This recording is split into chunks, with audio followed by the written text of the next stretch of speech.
প্রতিহিংসা আমরা নিতে চাই না, কারণ উঠে গেছে পার্টিটা উঠে গেছে। আজকে রাজ্যের মুখ্যমন্ত্রী শুভেন্দু অধিকারী সই বিতর্কে যারা এই বিষয়টা সামনে এনেছেন, দুই বিধায়কের নাম বলেছেন, এক তো ঋতব্রত বন্দ্যোপাধ্যায় এবং অন্যদিকে সন্দীপন সাহার কথা উল্লেখ করেছেন। এবং তারপরেই সন্দীপন সাহা তৃণমূল কংগ্রেস বিধায়কের সঙ্গে আমরা টেলিফোন লাইনে যোগাযোগ করেছিলাম। তিনি মুখ খুললেন জি 24 ঘন্টায় এবং তার 1 মিনিটের মধ্যেই তাকে বহিষ্কার করলো দল তৃণমূল কংগ্রেস। জি 24 ঘন্টাকে তিনি কি জানিয়েছেন শোনাই।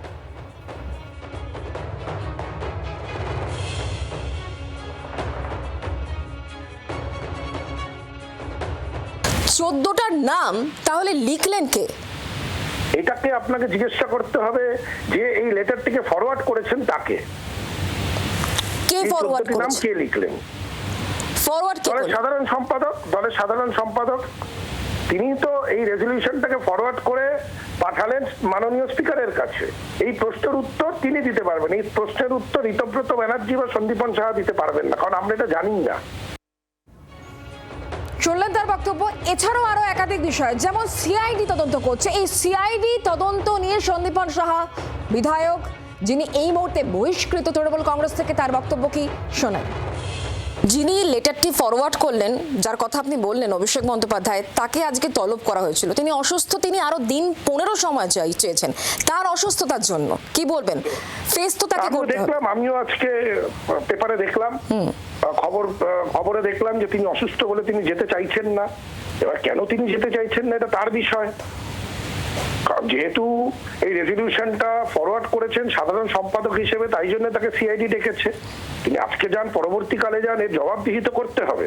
এই যে এতগুলো বিধায়ক, তাদের সবাইকে প্রশ্নচিহ্নে ফেলে দেওয়া, তাদের সকলের নৈতিকতা নিয়ে একটা প্রশ্ন দাঁড় করিয়ে দেওয়া, এইটার তো আগামী দিন তিনি জবাব দেবেন। এটা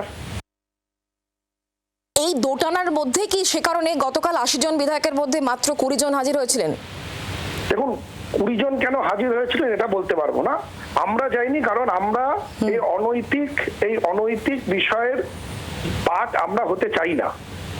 কারণ কালকে আবার কি কিসে সই করিয়ে নেবে, সই করিয়ে নিয়ে আবার কি জমা দিয়ে দেবে, এটা তো আমরা জানবো না। এটা তো আমরা মানে কারা? আপনার সঙ্গে আর কারা? আমি এবং ঋতব্রত। আচ্ছা, সন্দীপন সাহার বক্তব্য শুনলেন। যখনকার এই বক্তব্য তখন তিনি কিন্তু বহিষ্কার হননি।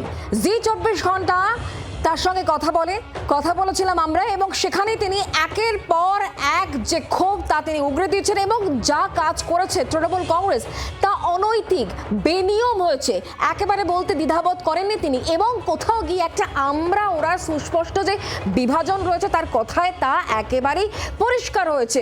পুরো এই বিষয় সামনে আসার পরেই কিন্তু যেমনটা তৃণমূল কংগ্রেস দল বিরোধী কাজের জন্য এবং মন্তব্যের জন্য এই সন্দীপন সাহা ঋতব্রত বন্দ্যোপাধ্যায়কে বহিষ্কার করে, এর পরবর্তী সময় তাপস রায় বিধায়ক বিজেপি এবং রাজ্যের মন্ত্রী, তার সঙ্গে আমরা যোগাযোগ করেছিলাম। কি বলেছেন তাপস রায় শোনাই। মমতা ব্যানার্জি ডাকছে 80 জনে 20 জন উপস্থিত, তাহলে পরে তো কতজনকে বহিষ্কার করবে বা সাসপেন্ড করবে? এবং এই তো দলটা তো প্রায় উঠে যাওয়ার পথে। কতজনকে করবে এরকম পরপর প্রতিদিনই প্রায় কিছু জনকে করতে হবে। দলের প্রতি অনাস্থা, মানে প্রাক্তন মুখ্যমন্ত্রী বা মমতা ব্যানার্জির প্রতি অনাস্থা। তাপস রায়ের বক্তব্য শুনছিলেন, রাজ্যের মন্ত্রীর বক্তব্য। এক এক করে সকলকেই তাহলে বহিষ্কার করতে হবে, এমনটাই তার মন্তব্য। কারণ জি 24 ঘন্টাকে সন্দীপন সাহা যে কথা উল্লেখ করেছেন যে দল যেভাবে কাজ করছে, যে বেনিয়ম করা হয়েছে তার সঙ্গে তারা সহমত হতে পারেননি, তাই তারা পুরো বিষয়টা জানিয়েছেন এবং রাজ্যের মুখ্যমন্ত্রী পুরো বিষয়টা সামনে এনেছেন এবং তাকেও ধন্যবাদ জানিয়েছেন সন্দীপন সাহা। এবং একই সঙ্গে বলছেন এই কারণের জন্য তারা বৈঠকও কিন্তু যাননি। যে বৈঠক গতকাল ডাকা হয়েছিল সেই বৈঠকে তারা যাননি, আমরা যাইনি, কথা উল্লেখ করেছেন তিনি। আর এই গোটা বিষয় নিয়ে রাজ্যের মুখ্যমন্ত্রী শুভেন্দু অধিকারী তিনি তৃণমূল কংগ্রেসকে কিন্তু খোঁচা দিতে ছাড়েননি। তিনি বলছেন দল তৃণমূল কংগ্রেস থাকবে না, উঠে যাবে। কি বলেছেন শোনাই। 3 জন এমএলএ বাহারুল ইসলাম, অরূপ রায় এবং সুভাষিস দাস, তারা ভিডিওগ্রাফি এবং সিআইডিকে বলে সই আমাদের নয়। প্রতিহিংসা আমরা নিতে চাই না, কারণ উঠে গেছে পার্টিটা তো। পার্টিটা উঠে গেছে। আমি তো কোনোদিন দেখিনি প্রতিদ্বন্দ্বী প্রার্থী ভোটের আগেই বলছেন যে আমি লড়বো না। 80-র মধ্যে 17 আপনারা রিলে করছিলেন ওই ওয়ানডে ম্যাচের মতো, এক্ষুনি 14 হলো, বেড়ে হলো 15, তারপরে আবার খানিকক্ষণ পরে বললেন 16 হলো, তার লাস্টে 17তে আটকে গেলেন, আর বাড়ছে না। তারপরে অসমর্থিত সূত্রে 20, কেউ বলে 17, বললেন আজকের মতো বাতিল। এত আন্দোলন হচ্ছে চারিদিকে, মিছিল আর মিটিং, বিধায়করা পৌঁছাতে পারেনি। মুখ্যমন্ত্রী শুভেন্দু অধিকারী আজকে সাংবাদিক বৈঠকে একাধিক প্রসঙ্গ এনেছেন এবং তার মধ্যে খুব উল্লেখযোগ্য বিধানসভার সই বিতর্ক, এবং অবশ্যই যেটা শুরু করেছিলেন তিনি অন্নপূর্ণা দিয়ে।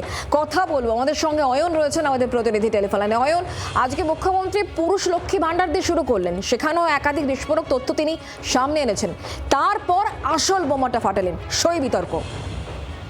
একেবারেই তাই, কারণ এই রাজ্যের বিরোধী যারা বিধায়ক তাদের মধ্যে বিশেষ করে কুণাল ঘোষ, তিনি একাধিকবার এই অন্নপূর্ণার যে এত বড় ফর্ম, এই ফর্ম নিয়ে প্রশ্ন তুলছিলেন।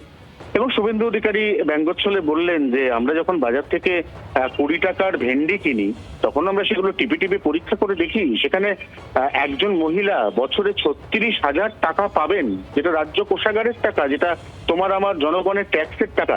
তো সেখানে ভেরিফিকেশন হবে না, এটা না হওয়াটাই তো অদ্ভুত ব্যাপার। এবং তার থেকে গুরুত্বপূর্ণ বিষয়, কেন ভেরিফিকেশন করাটা প্রয়োজন সেই উদাহরণ দিতে গিয়ে এরকম ভুরি ভুরি উদাহরণ বেরিয়ে এলো, যেখানে কলকাতা পুরসভা থেকে সই করিয়ে নেওয়া হয়েছে এবং ইমাম ভাতা পাচ্ছিলেন একজন ব্যক্তি যিনি আদতে কোনো রকম ভাবেই কোনো মসজিদের সঙ্গে যুক্ত নন। পুরুষ তারা একের পর এক লক্ষ্মীর ভান্ডার পেয়েছেন। একজন পুরুষ 15টি লক্ষ্মীর ভান্ডারের অ্যাকাউন্ট খুলে সেখান থেকে সরকারি টাকা 1500 টাকা অনুদান বছরের পর বছর পেয়ে গেছেন। অতএব এই রিভিউ, এই স্ক্রুটিনি, এগুলি শেষ করার পরে প্রত্যেকটি মহিলা যারা যোগ্য, যারা অন্নপূর্ণা ভান্ডার পাবেন বলে আশ্বস্ত করেছেন মুখ্যমন্ত্রী। এবার আসি সইয়ের কথায়। একমাত্র দল খুব সম্ভবত গোটা ভারতবর্ষের মধ্যে যে দলের সাধারণ সম্পাদক, তিনি সেই দলের বিধায়কদের সই জাল করছেন একটা রেজলিউশন লেটারে, এবং সেটাও আবার জমা পড়ছে বিধানসভার অধ্যক্ষের কাছে। এটা গণতন্ত্রের যে মন্দির বিধানসভা, তার চূড়ান্ত অপমান বলছেন মুখ্যমন্ত্রী। বাংলার আওয়াজ, বাঙালির আবেগ, জি 24 ঘন্টা।